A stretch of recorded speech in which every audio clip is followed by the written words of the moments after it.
మేమన్నా వ్యాపార సంస్థను అర్థమైతే లేదు చేసినామని చెప్పిండ్రు.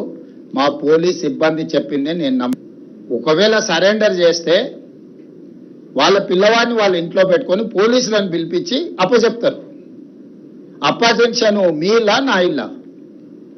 రోడ్డు మధ్యలో పోలీసులు నాకాబందీ చేసి వెహికల్స్ని చెక్ చేస్తున్నప్పుడు అప్పా జంక్షన్లో బండి భగీరథ పోలీసులకు చిక్కిండు. ఇది మా పోలీసులు నాకు చెప్పింది. నిజంగానే అతన్ని సరెండర్ చేసేది ఉంటే అతను ఎక్కడున్నాడో అక్కడికి ఈడ మా అబ్బాయి ఉన్నాడు, మీరు వచ్చి పోలీసులు ఇతన్ని సరెండర్ చేసుకోండి అని చెప్పిండ్రు అనుకోండి, అప్పుడు మనం సరెండర్ అనుకోవచ్చు. రోడ్డు మధ్యలో పోలీసులు అతన్ని కస్టడీలోకి తీసుకొని మేము అరెస్ట్ చేసినామని పోలీసులు చెప్తుంటే నేను పోలీసుల మాట నమ్మాలనా లేకపోతే రాజకీయ నాయకుల మాట నమ్మాలనా? మీరు చెప్పండి. నేను అనేది ఏంటంటే అతను దగ్గరుండే పంపించి ఉండొచ్చు, నేను దగ్గర ఉన్నాడా లేడా అనేది నేను గవా కాదు. అతను ఏం చెప్తే అదే నిజం. ఎందుకంటే వాళ్ళిద్దరు ఒక దగ్గర ఉన్నారా లేదా, 5 రోజులు అబ్స్కాండ్ అయినప్పుడు తండ్రి కొడుకులు ఒకే ఇంట్లో ఉన్నారా లేరా, ఇది కాదు కదా. మేము చాలా సిస్టమేటిక్గా విశ్లేషించుకొని కంప్లైంట్ వచ్చిన వెంబడే ఎఫ్ఐఆర్ చేసి ఒక పద్ధతి ప్రకారం ఈరోజు ప్రభుత్వం చర్యలు తీసుకున్నది. మా చర్యల్ని ప్రజలు కానీ కోర్టు కానీ ఎవరు తప్పుపట్టలే. కేటీఆర్ జడ్జిగా, ఆర్ఎస్ ప్రవీణ్ కుమార్ ఐఓగా ఈయన విచారణ చేసిండు, ఆయన శిక్ష విధించేసిండు. అసలు ఏం సిగ్గు కూడా పడారంటే అసలు ఎంత సిగ్గు తప్పిపోయింది వీళ్ళనంటే నాకు అర్థమే అవుతలేదు. ఇప్పుడు ప్రభుత్వానికి పోలీసులకు చట్టాలు ఉన్నాయి. ఫోక్సో కేసులా ఫిర్యాదు రాగానే ఎఫ్ఐఆర్ చేయాలా? 0 మీద ఎఫ్ఐఆర్ చేసినాం. ఎఫ్ఐఆర్ చేసిన తర్వాత పేరెంట్స్ స్టేట్మెంట్ చేసినాం. 24 అవర్స్లో అమ్మాయి స్టేట్మెంట్ రికార్డ్ చేయాలి. ఆ ప్రకారం చేసుకుంటే అమ్మాయి దగ్గర కోర్టు దగ్గరికి తీసుకెళ్లి 164 స్టేట్మెంట్ చేయాలి. ఇది సెన్సిటివ్ కేసు. ఫోక్సో కేసులో ఎవరి వివరాలు చెప్పడానికి లేదు. వాళ్ళలాగా రోడ్డు మీద వాడు మాట్లాడితే ఆ కుటుంబాల వేదన, ఆ అమ్మాయి కుటుంబానికి ఎంత ఆవేదన ఉంటుంది. వీళ్ళు అడ్డగోలుగా ఇచ్చేసి ఆ అమ్మాయి ఫోటోలు పెట్టి, ఆ అమ్మాయి తల్లిదండ్రుల ఫోటోలు పెట్టి, అసలు కేటీఆర్ అనేటోడు అసలు మనిషా? ఎవడన్నా మనిషి ఇట్లా వ్యవహరిస్తాడానికి? రాజకీయాలు కావాలంటే ఎన్నికల్లో కొట్లాడు, ఎన్నికల్లో ఓడించు. రాజకీయాలాగా చూడాలి, సమస్యను సమస్యలాగా చూడాలి. ఇది ఒక మైనర్ గర్ల్కి సంబంధించిన ఇష్యూ. దీంట్లో రాజకీయాలకు ఎందుకు? ప్రభుత్వం ఒక పద్ధతిలో చర్యలు తీసుకుంటున్నప్పుడు అందరినీ ఇందులోనే దీంతోనే మొత్తం ఒక మైనర్ అమ్మాయిని అడ్డం పెట్టుకొని రాజకీయంగా ఏదో సాధించినామని ఈ శాడిజం ఏంది? ఇది శాడిస్టిక్ ప్లెజర్ కాదా?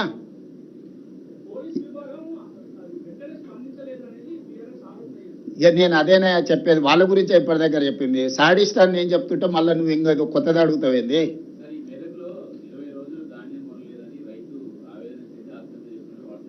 వార్తలు వచ్చినాయి, తప్పకుండా నేను కలెక్టర్కి చెప్పిన ఇమ్మీడియట్గా వెరిఫై చేయమని. నేనేమంటున్నానంటే ఎక్కడైనా ఏదైనా సంఘటన జరిగితే ఆ కుటుంబాన్ని ఆదుకోవడమే కాకుండా దాని బాధ్యులైన అధికారుల మీద కూడా చర్యలు తీసుకుంటున్నాము. కొన్ని దగ్గరలో సంఘటనలు జరగలేదని మేము చెప్తలేం. కొన్ని ప్రభుత్వం దృష్టికి రాకుండా లేకపోతే కొంతమంది నిర్లక్ష్యంతో కొన్ని మిల్లులోలు టీఆర్ఎస్కి అనుకూలంగా ఆ మిల్లులు గత ప్రభుత్వంలో 1000 కోట్లు కొల్లగొడితే వాళ్ళ మీద పీడీ యాక్ట్ పెట్టి కేసులు కట్టి కోర్టు నుంచి తెచ్చి అరెస్ట్ చేసినాం. ఇప్పుడు లారీలు ఐకేపీ సెంటర్ల నుంచి లారీలను నింపి మిల్లుల దగ్గరకు పంపిస్తే మిల్లర్స్ కొంతమంది టీఆర్ఎస్కి అనుకూలంగా ఈ టీఆర్ఎస్ నాయకులు పోయి వాళ్ళని దించనీయలేదు. రోజుల కొద్ది ఆ లారీలను దించకుండా ఆపడంతో మళ్ళీ కొత్తగా ఐకేపీలో సేకరించిన ధాన్యాన్ని రవాణా చేయడానికి వాహనాలు లేవు. ఈ ఆర్గనైజ్డ్ క్రైమ్ చేస్తున్నారు బీఆర్ఎస్ వాళ్ళు. ఇప్పుడు టీఆర్ఎస్ అంటే కొత్త వాళ్ళు వస్తారు. మరి నాకు ఇదో సమస్య వచ్చి పడ్డది, ఇదో దరిద్రం మళ్ళా తోడు. డెఫినెట్గా గుర్తించిన సమయం సందర్భం వస్తుంది. ఒకేసారి నేను చెప్పేది అదే. మీరు ఇప్పుడు బండి భగీరథ్ గురించి నిన్ను అడిగినారు. కేటీఆర్ బావమర్ది ఫామ్ హౌస్లో డైరెక్ట్గా డ్రగ్స్ తీసుకొని దొరికితే ఎందుకో కేటీఆర్ మా బావమర్దిని ఒంగబెట్టి పిల్లలు వలగొట్టని పోలీస్ స్టేషన్లో పోయి కోదండం ఎక్కించండి అని ఎందుకో చెప్పలేదు. మా బావమర్ది దీపావళి పండుగ చేసుకుంటుండు, చిచ్చుబుట్ల బదులు సారా బూట్లు పెట్టుకున్నాడు, మా బామార్ది బతిపూల బదులు గంజాయి పూలు లేకపోతే కొకేన్ పెట్టుకున్నాడు, మీరు ఎట్లా అరెస్ట్ చేస్తారని బయటకు వచ్చి మాట్లాడాను కదా. ఈ సిగ్గులేనోడు మరి బామార్ది ఫామ్ హౌస్ లో డ్రగ్స్ తో దొరికితేనేమో కేసు కాదు, ఇంకో ఎమ్మెల్సీ కోడి పందాలతో దొరికిండు, దాని మీద లేదు. ఇవాళ నేను చెప్తున్నా అధికారికంగా, దుబాయ్లో చనిపోయిన కేటీఆర్ మిత్రుడు ఆర్థిక లావాదేవీలు వాళ్ళ ఎమ్మెల్యే ఎక్సైజ్ మీద కాల్పులు చేసి దొరికిండు. ఇంత చట్టాన్ని గౌరవించి సమాజాన్ని ఉద్ధరించే కేటీఆర్ ఏడబడుకున్నాడు, ఏ బొక్కలు పడుకుండు, ఎందుకో పార్టీల నుంచి సస్పెండ్ చేయలేదు, వాళ్ళకి లాస్ వచ్చింది. అని మాట్లాడిన వాళ్ళు దుఃఖంతో ఏడుస్తుంటే పల్లె తెలుసుకుంటే అసలు మనుషులాగానే కార్మికుల దినచర్యను కనీసం నోటీస్ ఇవ్వలేదు, ఆయన పార్టీల నుంచి సస్పెండ్ చేయలేదు. ప్రత్యక్షంగా పార్టీ ఉన్నోడు రిటైర్డ్ గా దొరికితే దాని గురించి మాట్లాడాడు. అతను ఆయనకు అమాయకుల్లాగా కనిపిస్తాడు, జాతిరత్నంలాగా కనిపిస్తాడు. ఈయనకు యువతల పిల్లల్ని చట్ట ప్రకారము పకడ్బందీగా చర్యలు తీసుకున్నాం. మేము కేటీఆర్ బామార్ది ఫామ్ హౌస్ లో డ్రగ్స్ దొరికినా నోటీస్ ఇచ్చినాం, పోలీస్ స్టేషన్కి వచ్చి విచారణను ఎదుర్కోమని. ఈరోజు ఫోక్సో కేసులో విచారణ ఎదుర్కొంటున్న బండి భగీరథ్ కూడా ఇంటికెళ్ళి పోలీసులు నోటీస్ ఇచ్చిండ్రు, వాళ్ళు కొంత సమయం పెట్టిండ్రు వస్తామని. దాని తర్వాత సర్టిఫికెట్ అమ్మాయి మైనర్ ఆఫ్ మేజర్ అని ప్రభుత్వ రికార్డ్స్ మేము సేకరించినాము. ఆ అమ్మాయి ఏజ్ ఎంత అనేది ఎవరు నిర్ధారించాలి? కేటీఆర్ ఏమన్నా సర్టిఫికెట్ ఇచ్చే అథారిటీనా? ఆర్ఎస్ ప్రవీణ్ కుమార్ ఏమన్నా ఐఓనా? ఐఓలు వెళ్ళి స్కూల్లో అమ్మాయి బర్త్ సర్టిఫికెట్ తీసుకొని, 10th క్లాస్ సర్టిఫికెట్ తీసుకొని, అమ్మాయి హాస్పిటల్స్లో బర్త్ సర్టిఫికెట్ తీసుకొని, ఆధార్ కార్డు తీసుకొని, ఆ అమ్మాయి మైనర్ అని నిర్ధారించుకొని ఇమ్మీడియట్ గా ప్రభుత్వం యాక్షన్లకు దిగింది. కోర్టు మమ్మల్ని తప్పు పట్టలేదు, ఓన్లీ కేటీఆర్ కోర్టులో తప్పు. నాదే ఫామ్ హౌస్, మేము మీటింగ్లు పెట్టుకున్నాను ఒకటి చెప్తాడు, నాకు సంబంధం లేదని ఇంకోటి చెప్తాడు, అనుమతి లేకుండా కట్టుకుంటే ఏమైందని వాడు అంటాడు. నీతులు చెప్పడానికే ఉన్నాయని మాట్లాడొద్దని చెప్పురు దయచేసి మీరు కూడా కలిసినప్పుడు. నాకు తెలిసి మిమ్మల్ని కలవాడనుకుంటా.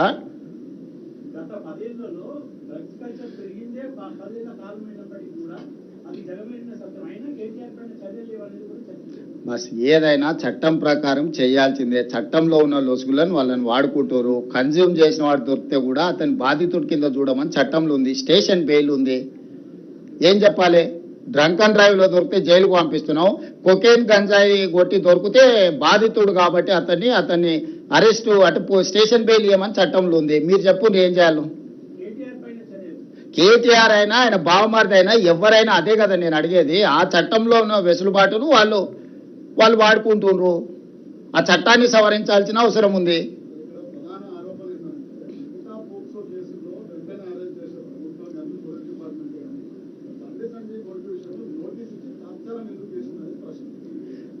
మీరు అడిగిన ప్రశ్న కేటీఆర్ అడిగినట్టుగానే ఉంది. ఏ కేసులైనా కూడా పోలీస్కి ఒక ప్రొసీజర్ ఉంది. ఇమ్మీడియట్ గా కంప్లైంట్ వచ్చిన ఎంబడే ఎఫ్ఐఆర్ చేయాలి. ఎఫ్ఐఆర్ చేసిన తర్వాత 24 గంటలల్లా ఆ అమ్మాయి స్టేట్మెంట్ రికార్డ్ చేయాలి. గార్డియన్ ఎవరైతే ఉన్నారో Guardian has to take care of that girl. అక్కడ అంతకంటే ముందే ఒక కేసు ఉంది. అమ్మాయి తల్లిదండ్రులు పోలీస్ స్టేషన్లో వచ్చి ఫిర్యాదు చెయ్యకంటే ముందే ఆరోపణలు ఎదుర్కొంటున్న వాళ్ళు కరీంనగర్లో ఒక కేసు పెట్టారు. ఆ ఎఫ్ఐఆర్లో ఏందనంటే అమ్మాయి మైనర్ కాదు మేజర్ అని ఒక వివాదాన్ని తెరలేపినారు. ఆ వివాదాన్ని తెరలేపినప్పుడు ఆ అమ్మాయి మైనరా మేజరా అనేది ప్రభుత్వం పరిశీలించుకోవాల్సిన అవసరం ఉంది.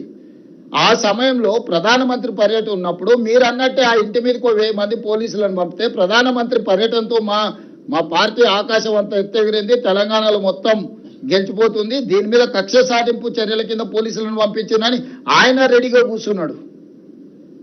సో ఇవన్నిటి నేపథ్యంలో ఇది చాలా సున్నితమైన సమస్యను సున్నితంగా పరిష్కరించినాం. ఎక్కడైనా సెక్షన్స్లలో ఏమైనా లోపం ఉందా, లేకపోతే అరెస్టులో లోపం ఉందా, రిమాండ్లో లోపం ఉందా, కోర్టులో మా వాదనలో ఏమైనా లోపం ఉందా, ఎక్కడ లోపం ఉంది చెప్పండి. ఒకటే కేటీఆర్ కు బండి సంజయ్కి ఏదో పంచాయతీ ఉంది, ఆ పంచాయతీని ఈ పిల్లల మీద పెట్టి కేటీఆర్ తీర్చుకోవాలనుకుంటే ఆర్ఎస్ ప్రవీణ్ ఉద్యోగం పోయింది కాబట్టి ఉద్యోగం లేక గాలికి తిరుగుతా నేనే విచారణ అధికారిని అని ఆయన ఇంకా భ్రమలలో ఉన్నట్టున్నాడు. ఆయన తీసేసిన తహసీల్దార్, ఆయనకి ఇది అర్థమైతలేదు. సార్, రీసెంట్ గా వరంగల్లో 48 ఏళ్ల టీఆర్ఎస్ నాయకుడు 18 ఏళ్ల అమ్మాయిని బలవంతంగా పెళ్లి చేసుకుని ఒక ఫిర్యాదు వచ్చింది సార్, మైనర్ అని. దాని మీద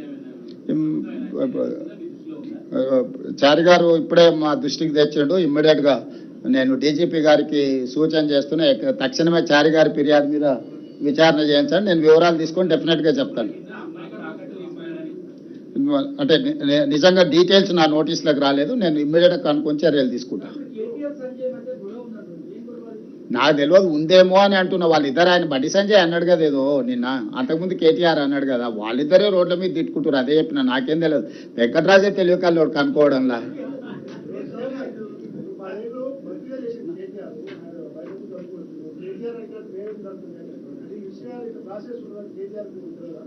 ఇప్పుడు ఆయనకు లేడీకి లేచిందే పరగాని కేటీఆర్ ఏదనుకుంటే అదే అనుకుంటాడు. కల్వకుంట్ల రాజ్యాంగం అనుకుంటుండు. వాళ్ళ నాయన దిగిపోయి చాలా రోజులైంది, వాళ్ళ నాయన అర్థమై ఫామ్ హౌస్ లో వండుకున్నాడని ఆయనకు అర్థమైతలేదు.